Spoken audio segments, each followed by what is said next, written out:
Iran के साथ जंग खत्म करने की कोशिशों के बीच अमेरिका के सामने एक साथ कई मोर्चे खुलते जा रहे हैं। एक तरफ स्ट्रेट ऑफ हॉर्मुज में जहाजों की आवाजाही लगभग ठप है और ईरान इसे अपने नियंत्रण में रखने पर अड़ा है। ताजा हालात क्या है, इस रिपोर्ट में आपको दिखाते हैं। नमस्कार, मैं हूं आपके साथ ममता तिवारी और आप देख रहे हैं न्यूज 18 का डिजिटल प्लेटफॉर्म। एक तरफ स्ट्रेट ऑफ हॉर्मुज में जहाजों की आवाजाही लगभग ठप है और ईरान इसे अपने नियंत्रण में रखने पर अड़ा है, तो दूसरी तरफ यमन के हूती लड़ाकों ने लाल सागर के बंदरगाह मोखा और सरकारी नियंत्रण वाले मारिब को निशाना बनाकर क्षेत्रीय तनाव और बढ़ा दिया है। अमेरिका के दबाव के बावजूद ईरान पीछे हटने को तैयार नहीं है और उसके सहयोगी संगठन भी अलग अलग मोर्चे पर दबाव बनाए हुए हैं। ईरान के डिप्टी विदेश मंत्री काजेम ने शनिवार को अमेरिका से संघर्ष में अपनी हार स्वीकार करने को कहा है। उन्होंने कहा है कि स्ट्रेट ऑफ हॉर्मुज ईरान की कमान में रहेगा और इसे सिर्फ राजनीतिक बयान या सैन्य ताकत के दम पर नियंत्रित नहीं किया जा सकता।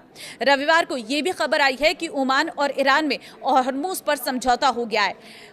ईरान का रुख अमेरिका के लिए बड़ी चुनौती है। युद्ध से पहले रोजाना 130 से अधिक जहाज इस रास्ते से गुजरते थे, लेकिन शुक्रवार को केपलर के मुताबिक सिर्फ 2 जहाजों ने हॉर्मुज पार किया है। इसका सीधा असर तेल की कीमतों पर पड़ रहा है। ब्रेंट और WTI में इस हफ्ते करीब 6% और 5.4% की तेजी की संभावना बनी है। अमेरिका में पेट्रोल की औसत कीमत भी करीब $4.08 प्रति गैलन तक पहुंच गई है। ट्रंप ने तो यहां तक कह दिया है कि ईरान को हराने के बाद वो जल्दी स्ट्रेट ऑफ हॉर्मुज को अमेरिका का क्षेत्र घोषित करेंगे। हालांकि उन्होंने ये नहीं बताया कि ऐसा कैसे या कब किया जाएगा। ईरान के साथ तनाव के बीच उसके सहयोगी हूती लड़ाके भी सक्रिय हो गए हैं। यमन के अंतर्राष्ट्रीय स्तर पर मान्यता प्राप्त सरकार के मुताबिक हूतियों ने शुक्रवार को मोखा पोर्ट पर 6 बैलिस्टिक मिसाइलें दागी हैं। हमले में कम से कम 4 नागरिक मारे गए हैं, 8 घायल हुए हैं, जबकि 2 नाविक लापता बताए गए हैं। एक पोर्ट सिक्योरिटी गार्ड के मारे जाने की भी जानकारी दी गई है। तस्वीरें और वीडियो में मोखा में आग और धुआं दिखाई दिया है।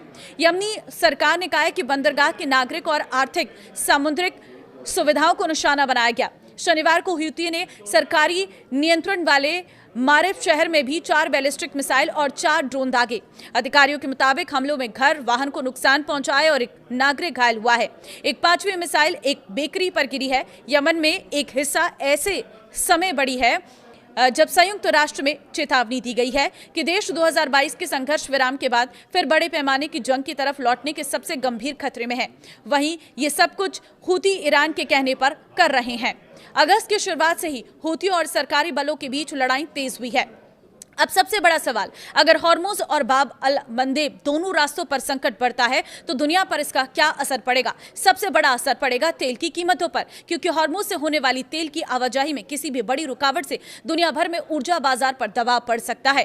तेल महंगा हुआ तो इसका असर पेट्रोल डीजल के साथ ट्रांसपोर्ट महंगाई और रोजमर्रा की चीजों की कीमतों तक पहुंच सकता है। दूसरा असर होगा शिपिंग कास्ट पर। अगर जहाजों को खतरनाक समुद्री रास्तों से बचना पड़े तो उन्हें लंबे रास्ता तक करना पड़ सकता है। इससे समय और ईंधन दोनों की लागत बढ़ेगी और इसका असर आखिरकार आम लोगों की जेब पर भी आ सकता है। भारत के लिए भी यह संकट बेहद अहम है। भारत ऊर्जा जरूरतों के लिए बड़ी मात्रा में कच्चे तेल का आयात करता है और पश्चिम एशिया के समुद्री रास्ते भारतीय व्यापार के लिए महत्वपूर्ण है। इसलिए अगर लंबे समय तक समुद्री रास्तों में बाधा रहती है तो भारत के लिए तेल की कीमत, शिपिंग लागत और आयात निर्यात पर दबाव बढ़ सकता है। हालांकि इसका वास्तविक असर इस बात पर निर्भर करेगा कि संघर्ष कितना लंबा चलता है और तेल की वैश्विक सप्लाई कितनी प्रभावित होती है। तो कुल मिलाकर तस्वीर साफ है। एक तरफ ईरान और अमेरिका के बीच हॉर्मुज को लेकर टकराव, दूसरी तरफ यमन में हूती हमले और इसके बीच दुनिया के महत्वपूर्ण समुद्री व्यापार मार्गों पर बढ़ता खतरा। मोचा में हमले और बाब अल मंदेब में जहाज पर हुए घातक हमले ने साफ कर दिया है कि संकट अब सिर्फ बयानबाजी तक सीमित नहीं है। अब पूरी दुनिया की नजर इस बात पर है कि क्या अमेरिका और ईरान बातचीत के जरिए तनाव कम कर पाएंगे या हॉर्मुज और लाल सागर का संकट और बड़ा रूप लेगा, क्योंकि अगर ये समुद्री रास्ते लंबे समय तक प्रभावित रहे तो इसकी कीमत सिर्फ युद्ध में शामिल देशों को नहीं बल्कि पूरी दुनिया को चुकानी पड़ सकती है। अब आपकी क्या राय है इसमें, मुझे कमेंट में जरूर बताएं। नमस्कार।